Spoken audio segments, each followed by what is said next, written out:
Oi gente, tudo bem? Meu nome é Letícia Morel, eu curso Comunicação Social e hoje eu vou falar um pouco sobre a teoria do espiral de silêncio. Bom, essa teoria é uma teoria da comunicação de massa proposta lá em 1977 por Noel Neumann. A ideia central desse modelo é que os indivíduos omitem as suas opiniões quando essas opiniões ou opinião conflitam com a opinião dominante. Essa omissão se deve ao fato do indivíduo ficar com medo de ser isolado, julgado ou criticado se ele emitir essa opinião. Tal comportamento gera uma espiral do silêncio. Isso porque, quando esse indivíduo não emite a opinião dele, ele compactua com a opinião da maioria, com a opinião dominante, de modo que outras pessoas que com ele poderiam concordar deixam de verbalizar suas ideias.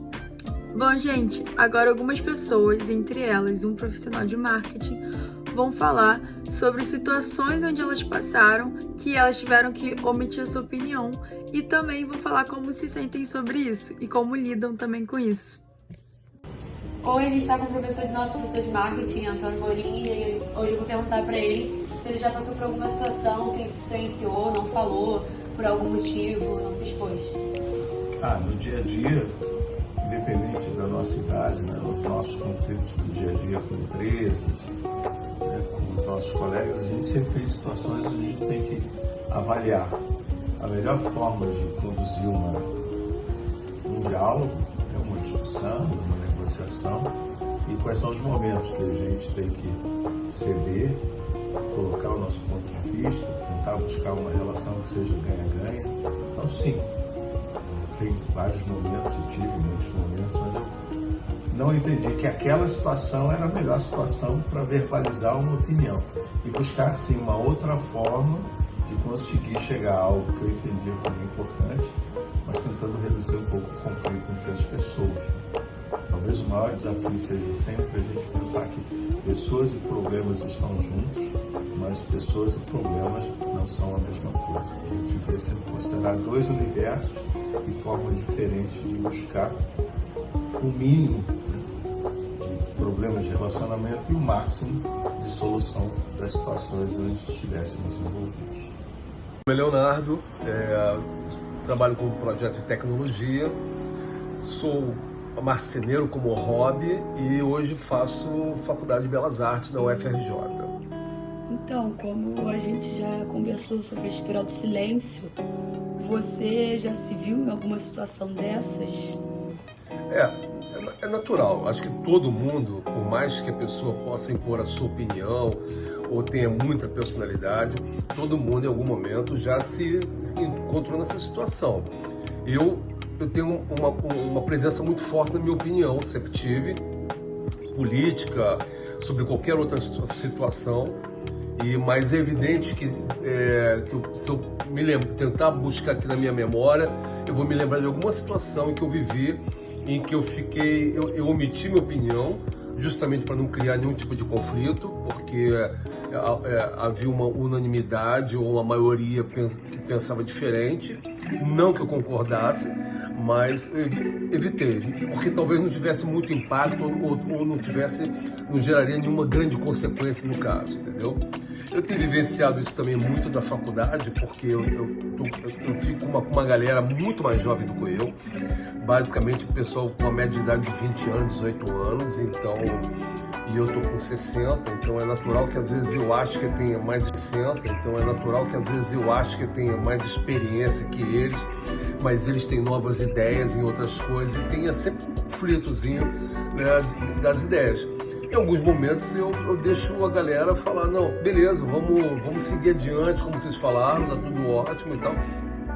Mas em outros momentos alguma coisa me incomoda, alguma opinião, algum posicionamento político me incomoda um pouco e eu também tenho que me posicionar, então é assim que funciona. Oi gente, então, hoje eu vim contar pra vocês sobre uma situação que aconteceu com a minha amiga e eu acabei lembrando depois dessa atividade com a espiral do silêncio, né? E achei muito interessante trazê-la aqui pra vocês. Então, tava tendo uma festa na casa de uma amiga nossa em comum, só que nisso eu tive que ir embora mais cedo, aí ficou ela e o outro pessoal na casa dessa nossa amiga.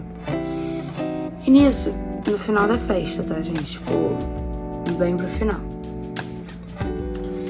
Aí nisso, começaram vários assuntos diferentes, tipo, sobre várias coisas.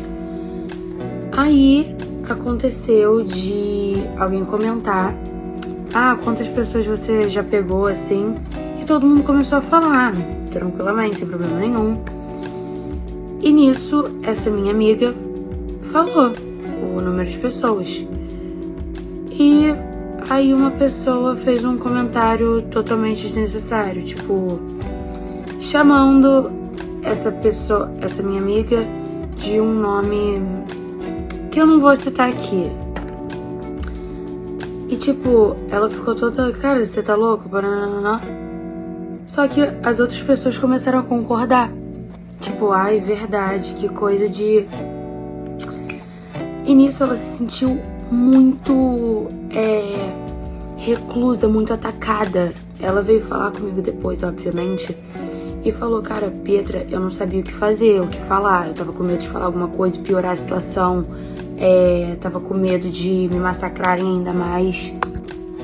Só que ela também tinha que ter falado alguma coisa. Não julgo ela por não ter falado nada, porque você trava nessas horas. Mas é muito importante você se impor, porque também serve pra pessoa perceber que ela tá falando coisa que não deve. Ou pelo menos que aquela é a opinião dela e que ela guarde pra ela. Mas enfim, ela veio falar comigo, como eu já disse, e ela falou que se arrependeu muito de não ter falado nada na hora, porque ela queria ter se defendido, queria ter falado alguma coisa, mas não falou. Então não tenham medo de mostrar a sua opinião, falar alguma coisa diferente do que a maioria, só com medo do que vão pensar sobre você ou do seu pensamento.